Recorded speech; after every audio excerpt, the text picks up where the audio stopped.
हमें विश्वास कैसा हो कब होगा, कैसा महसूस होगा कि मेरे ऊपर भगवान की असीम कृपा बरस रही है। हमें कैसे महसूस होगा, कैसे हम जानेंगे? ये उत्तर बहुत अच्छा है। प्रश्न भी बहुत पूछने वाला के, प्रश्न करने वाले की भी बहुत ही अच्छा है। जब आप सत्संग करने लगोगे, अच्छी अच्छी बात आपके सुनने में मन लगने लगेगा। आपसे कोई बड़े आदमी समझा रहा है, उसका मन ध्यान पूर्वक सुन करके अच्छा लगने लगेगा। समझ लेना कि मेरा अच्छा दिन आने वाला है, मेरे ऊपर भगवान की असीम कृपा बरस रही है। नहीं तो माया ऐसी चीज़ है ना कि मनुष्य को हमेशा माया में गरजती रहती है। जब भगवान की कृपा नहीं होती है ना, तो आपसे बड़े आदमी आपको समझाएगा, उनका समझाया हुआ आपको अच्छा नहीं लगेगा। जब उनका समझाया हुआ अच्छा नहीं लगेगा, तब ही आप समझ लेना कि मेरे ऊपर विधाता विपरीत है। मेरे अंदर की जो गंदगी है अभी साफ नहीं हुई है, इसलिए अपने से हम बड़ों आदमी के निरादर कर रहे हैं। अपने से बड़े आदमी के निरादर करना बहुत भयंकर पाप लगता है। अपने से बड़े आदमी को बात काटना बहुत दोष पाया जाता है। और जब अपने से बड़े आदमी का आप बात सुनने लगोगे, मानने लगोगे, मान लीजिए कि भगवान धीरे धीरे आपको अपने शरण में ले रहे हैं। आप जब अच्छी बात सीखना चाहते हैं तो आप हमेशा अपने बड़े आदमी के पास बैठने की कोशिश कीजिए। वो भी आदमी के पास जो कि उसके पास अच्छी अच्छी ज्ञान हो, अच्छी अच्छी बातें जानता हो, वो बहुत अनुभव से गुजरा हुआ हो। उसी आदमी के पास बैठा करो। जब उस आदमी के पास आप बैठोगे ना, तो वो आदमी को बुढ़ापा आया है, वो जिंदगी में बहुत अनुभव उसके पास है, बहुत कुछ झेला हुआ है, संघर्ष किया है। आपकी अभी जिंदगी शुरुआत है, उसकी जिंदगी बीत चुकी है। तो समझिए कि आप इतना अभी इसी उम्र में चालाक हो गए हैं, तो कितना आपसे चालाक होगा। इसलिए शास्त्र के कारण हम नहीं कह रहे हैं, शास्त्र के कहना है कि हमेशा ही अपने बड़े आदमी के पास बैठा करो। उसके पास बैठोगे तो आपको कुछ सीखने को मिलेगा। आपको कुछ न कुछ वो अच्छा ही सिखाएगा, अच्छा ही राह दिखाने की कोशिश करेगा। आप जिस दिन मानने लगोगे ना, तो समझ लीजिए कि मेरे अंदर क्या बुराइयां जो है निकल रही है। तो हमेशा आप अपने बड़े से आदमी से सलाह लेना चाहिए। कोई कार्य कीजिए, आप ही को करना है, कोई आप ही सब कुछ करेंगे। लेकिन अपने से बड़े आदमी से, आपके घर में माता पिता हो, उनसे पूछ कर करेंगे ना, तो आपको अच्छा सलाह देंगे, अच्छा राय देंगे, अच्छे रास्ते पर चलने को कहेंगे। तो हमेशा आपको भला होगा। बुरे से आप बचते रहेंगे। आपसे बुरा कभी हो, आप मानते मानते आदत से पड़ जाएगी। आपके घर के माता पिता जब खुश रहेंगे ना, तो आप बहुत उन्नति को प्राप्त करोगे, बहुत आगे बढ़ते जाओगे। उनकी आशीर्वाद में अमृत बरसती है, सरस्वती के वास होता है। अपने पुत्र को जब आशीर्वाद देंगे ना, तो दिल से देंगे। यही हमेशा माता पिता सबका सोचते हैं कि मेरे पुत्र बहुत आगे बढ़ जाए, इसलिए वो दिल से आशीर्वाद देंगे।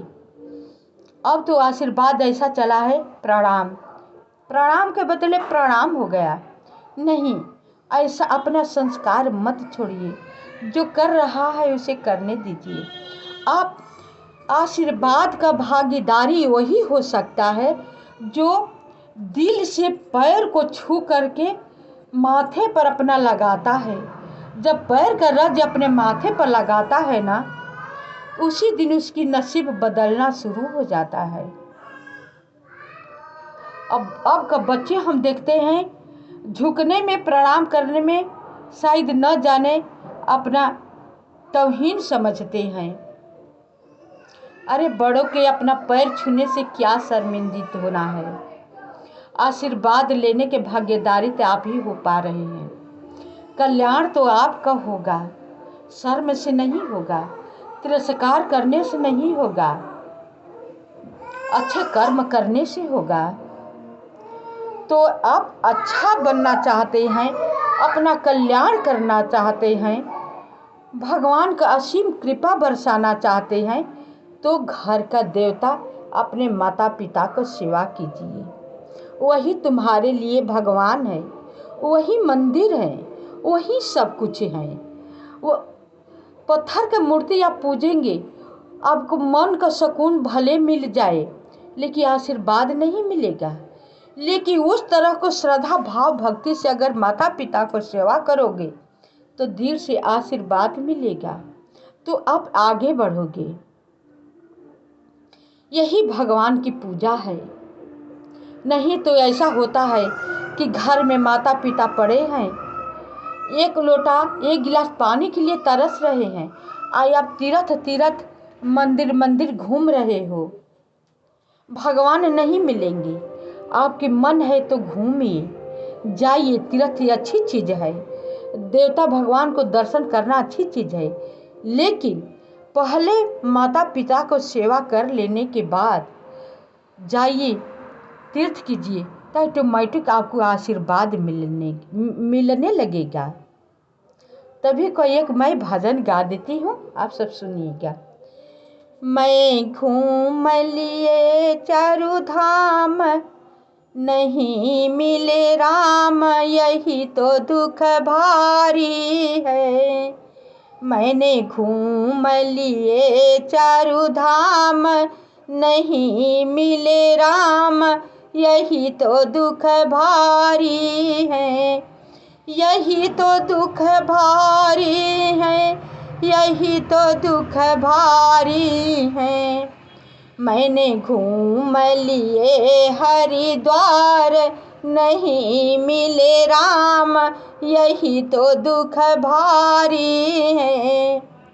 मैंने घूम लिए हरिद्वार, नहीं मिले राम, यही तो दुख भारी है, यही तो दुख भारी है, यही तो दुख भारी है।